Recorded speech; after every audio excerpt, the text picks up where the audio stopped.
Well, ladies and gentlemen, our next bout is a featherweight bout. This is a semi-professional bout consisting of 2 4-minute rounds. So please welcome your first fighter to the cage. He weighed in at 63.1 kilograms. He is making his semi-professional debut and representing TSG Fight School from Grays, Ryan Scott.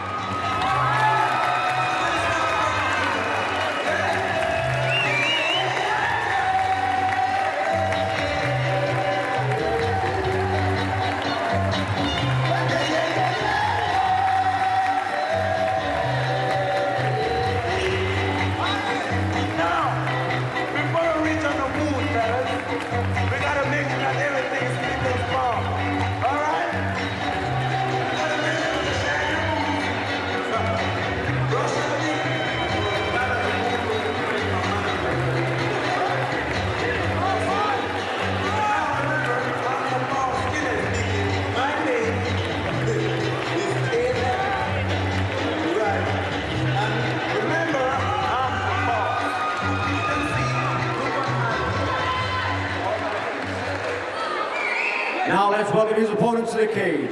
He weighed in at 64.8 kilograms. Also making his debut and representing Team Elite from Rochford, Dan Whiston.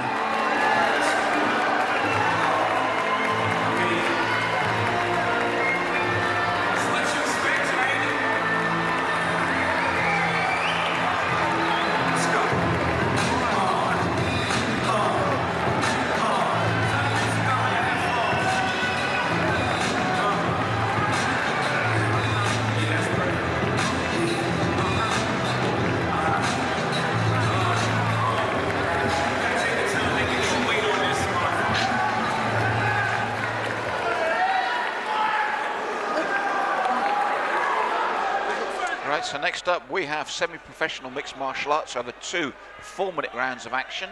Dan Whiston from Team Elite in Rochford and Ryan Scott from TSG Grays, and both these young men will be making their debut tonight. And Pierre, UWC21, Rico Rodriguez topping the bill. Big event to be making your debut on. Yeah, and you can look back that's definitely something very memorable, because, I mean, how much longer do you think Suave will be fighting? You know what I mean? He's a UFC legend. He's fought all over the world, and to be on the same card as him is a little bit special. It's going to be great to say I was on that undercard. So 2 men with something to prove here now in semi-professional MMA. Ryan Scott in the all black shorts. Dan Whiston with the red trim. Now both guys jockeying for position. Kicking off the cage, trying to put the back onto the cage and possibly look for, now look at the pressure that Whiston is putting on to Ryan Scott. Looking possible, ooh, a knee there from Whiston, from Scott. Scott jumps guard, looking for a possible arm in guillotine. And he could have it on tightly. Whiston holding on. Now this is bad when you go down to the mat. He needs to, and he's doing the right thing. He's taking that left arm, trying to get some breathing space. But look at the head. The color of the head is red, so there's obviously a lot of pressure being put on by one Ryan Scott. Now 2 things to mention here. In your debut, as we saw against the cage there with the interchange, the adrenaline's really flowing. It's a big show. You're in front of all these people, the adrenaline's flowing. And the other thing is, you are going to make mistakes. The things to learn from them, isn't it, Pierre? Yes.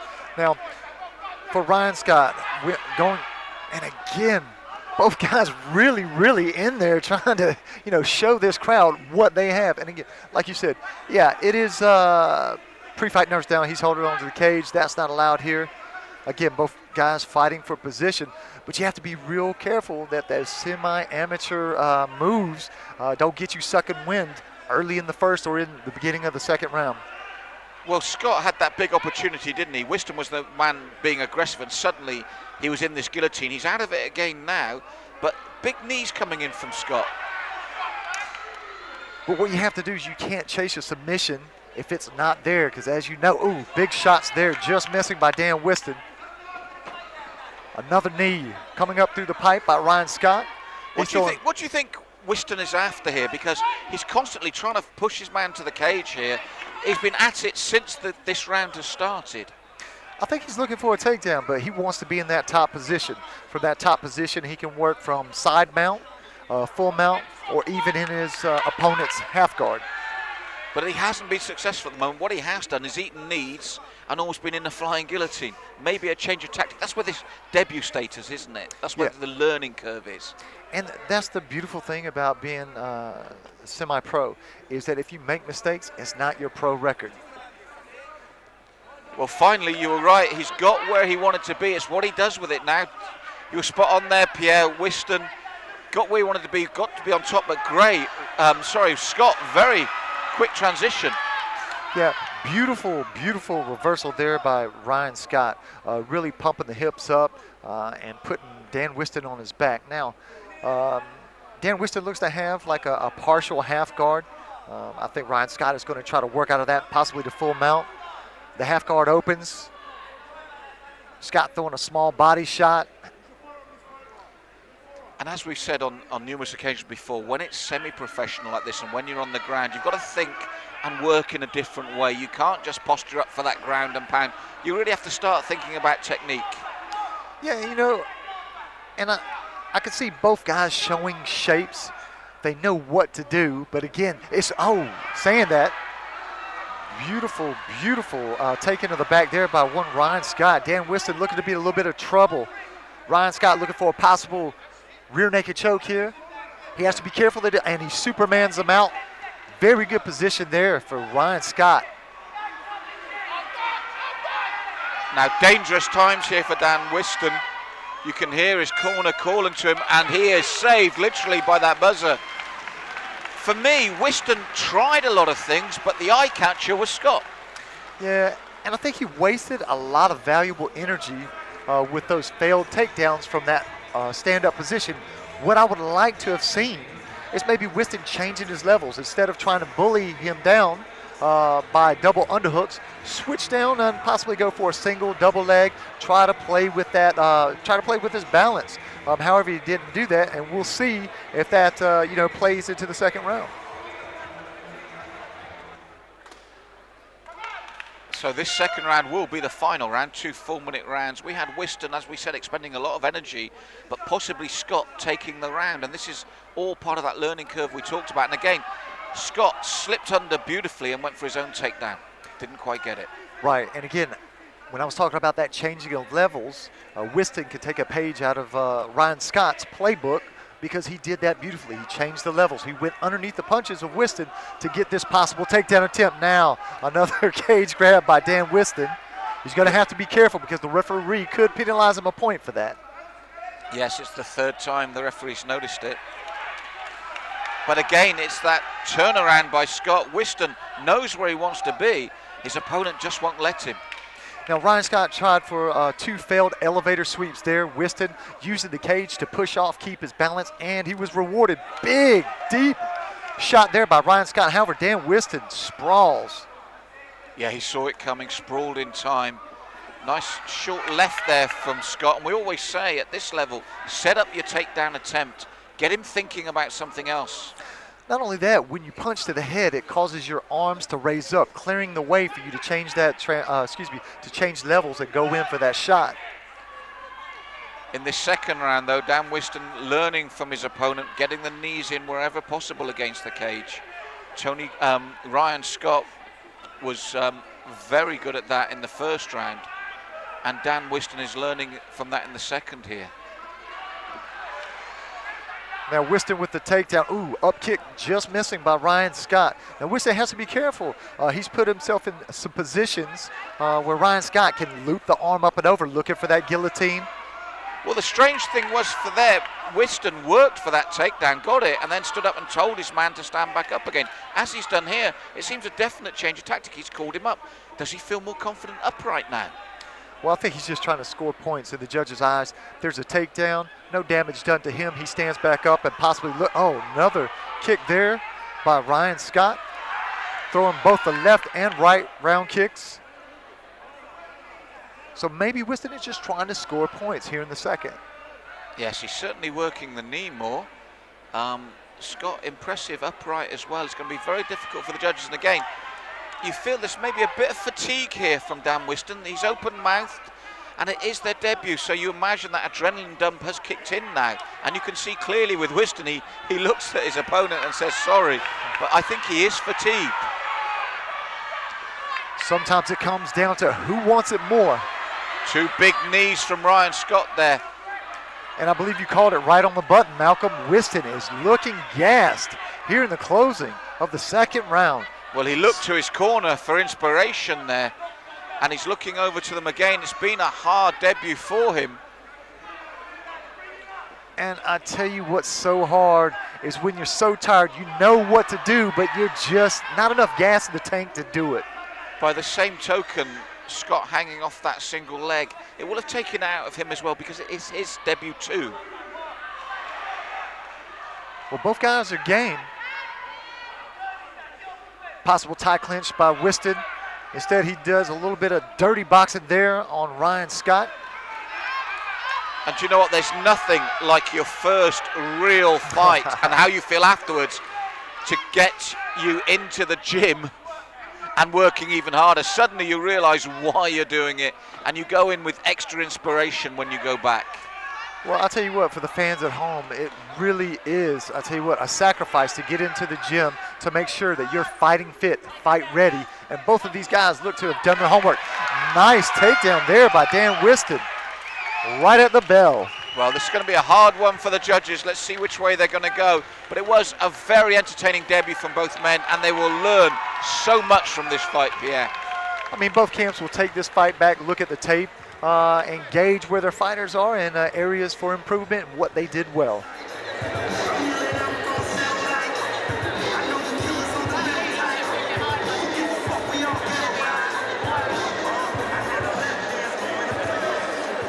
Ladies and gentlemen, you've got to agree, 2 rounds of great action there. Big round of applause.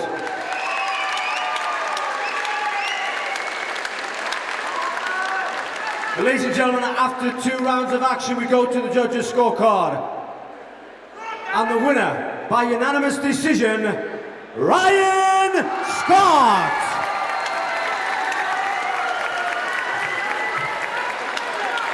And a big hand to your runner-up, Dan Whiston.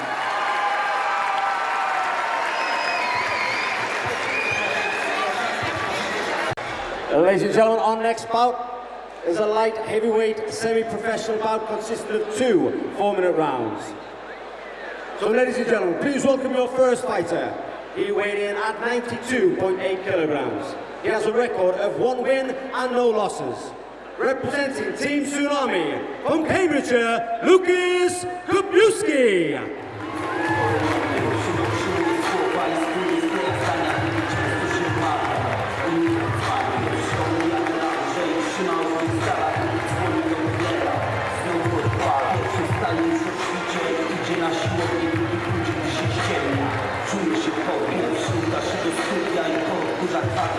Podkurza z lustra, znów na pierwszy kłania się sąsiadom i stołuje jak ludzie, drugi ciśnie z typem w windzie. Jada fast food, pierwszy odkłada pieniądze i doświadcza przysługi, drugi dzwoni cały szelest.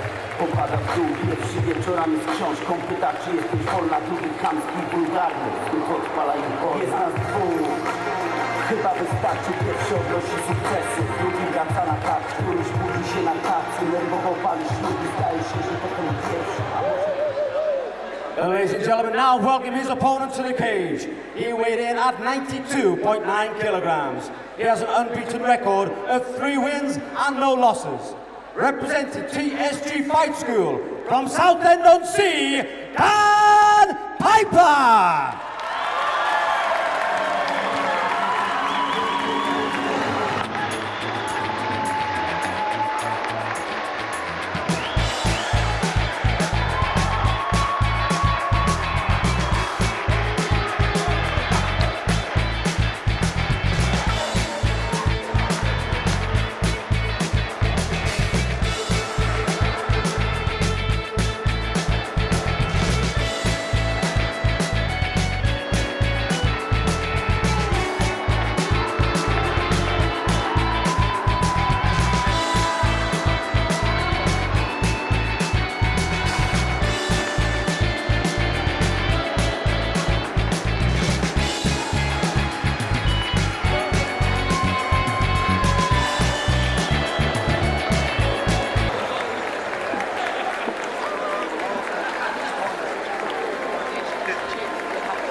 actions and then more times on Right, so semi-professional action over 2 4-minute rounds. Lucas Kupnevsky, Team Tsunami against Dan Piper from TSG Fight School, big local hero. And Team Tsunami you know very well indeed, obviously, Pierre. Yeah, under the tutelage of Robbie Olivier, John Tommy McGuire, big straight right cross catches Lucas on the button straight away. Dan Piper showing that he is the real deal here tonight. Well, Pierre, both men threw Dan, but Dan landed cleanly. And it's got Lucas in all sorts of problems, hasn't it? Yeah, he's climbing up for a triangle choke. Now, if he can get that leg right up underneath the kneecap, then he could possibly go ahead and wrap this fight up early here in the first. Well, you can see the dismay on Lucas's face. It wasn't meant to go that way. Oh, he slipped free as well. Both men went for the shot. Piper landed it. I tell you what, that was just a luck of the draw. Both guys pulling out early and bang. Dan Piper finding, you know. It was gunfighters, wasn't it? Oh, without a doubt. And he was quicker on the draw. Well, if Lucas wasn't awake, he is definitely awake now. But I'll tell you what, he did very well to get out of that triangle choke because it looked like it was coming on very, very quickly. Yes, he had some sort of side control, but both men are now upright. Now, Lucas looking for a possible anaconda choke, however. Now, did you see that? Dan Piper knows the rules, knowing that if there's 3 points touching the mat, he can't knee to the head. Very good cagecraft there by one Dan Piper. Yes, and Lucas Kupnevsky, he looked to the referee as well. They both knew, and he had the knee poised. And as you said again, look at that from Dan Piper. Very clever tactics indeed. Now he's climbing that arm. Lucas was trying to climb that arm up, looking to possibly sprawl and roll into a cement mixer into that anaconda choke. Piper stalking his man this time. It's Lucas that lands first.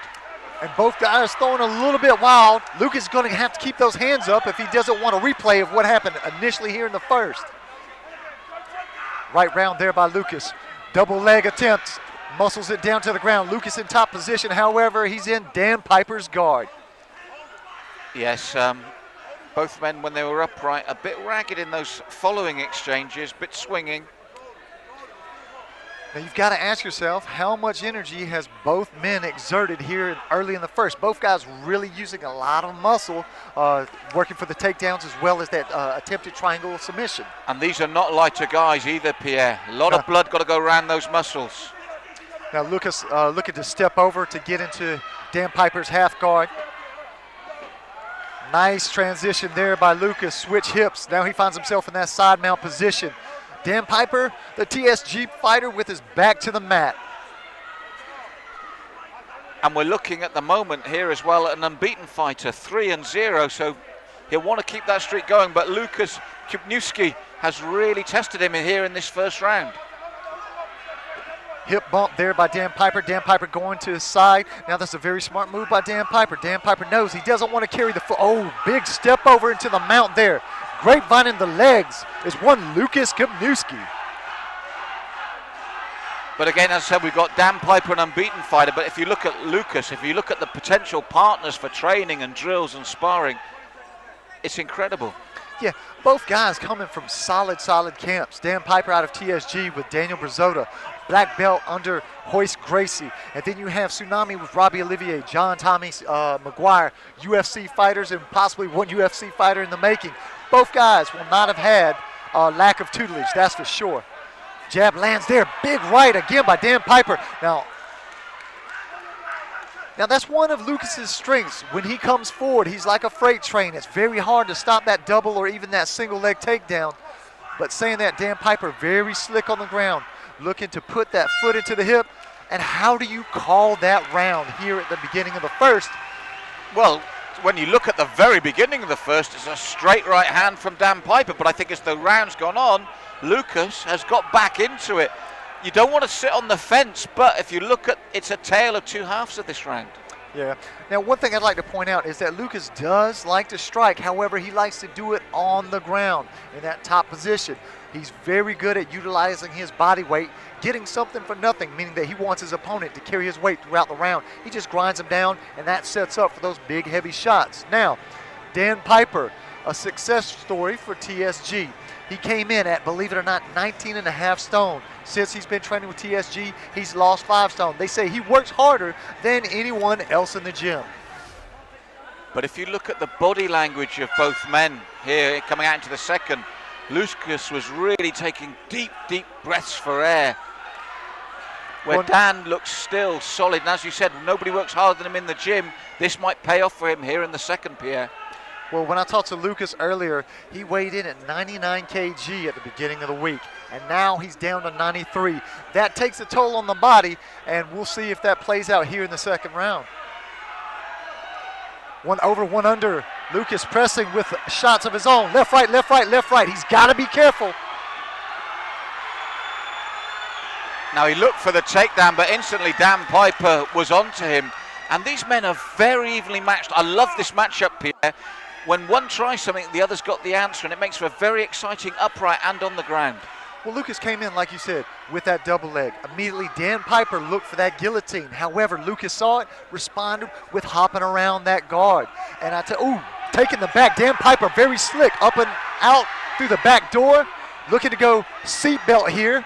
Sets one hook in. And when it gets slick, sometimes you slide off. And I tell you what, that could have been very bad news for Lucas.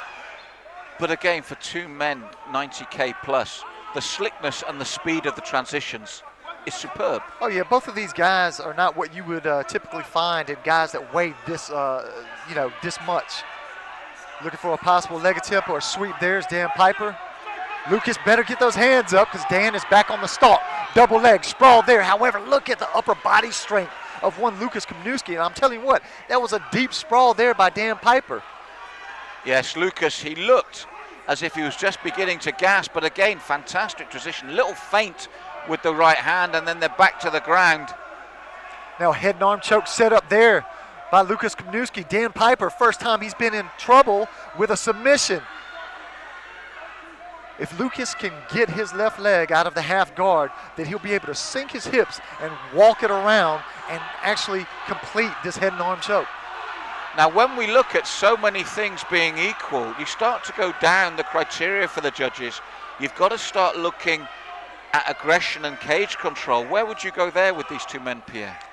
That's really hard. You always ask the hard questions, Malcolm, because I tell you what, every time that there's a question, the other person always has the answer. It's been very even in that way.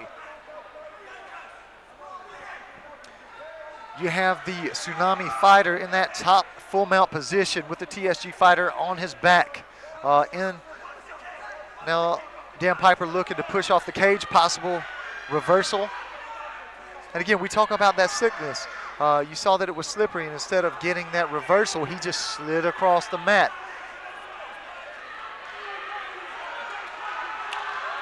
And Lucas looks to Lidowski in his corner for inspiration, and again takes a man down. And I'm just wondering if in the second round these takedown attempts that are successful by Lucas might just sway the judges with that aggression idea and the looking to be the man in ascendancy. It's only small things, but they will matter when a fight is this close. Now look at Dan Piper trying to pull that leg in and through for a possible go-go plata. I'm on the edge of my seat here because, Malcolm, you're right. It could go either way for this fight. Dan Piper trying to protect that unbeaten record, but he's been pushed all the way by Lucas Kopniewski. Dan looking for a Kimura or a possible Kimura reversal. Berzoda is pleading with this fighter to give it all he has all the way up until the bell because he knows exactly how close this bout is. And it's about to end. Very, very tight indeed, Pierre. This is one for the judges to sort out. And there's lots of different criteria for them to look at. But as you said earlier, whenever you look, it's more like tennis than MMA. Back and forward, back and forward. I would not want to be a judge on this one. And with that, there's nothing left to say, Malcolm. I think you've covered it all. Ladies and gentlemen, once again, we go the distance. Big round of applause to both fighters, please. Ladies and gentlemen, after 2 rounds of action, the judges have made a majority decision in favor of your winner, Lucas Kopniewski. Ladies and gentlemen, a big round of applause to your runner-up, Dan Piper.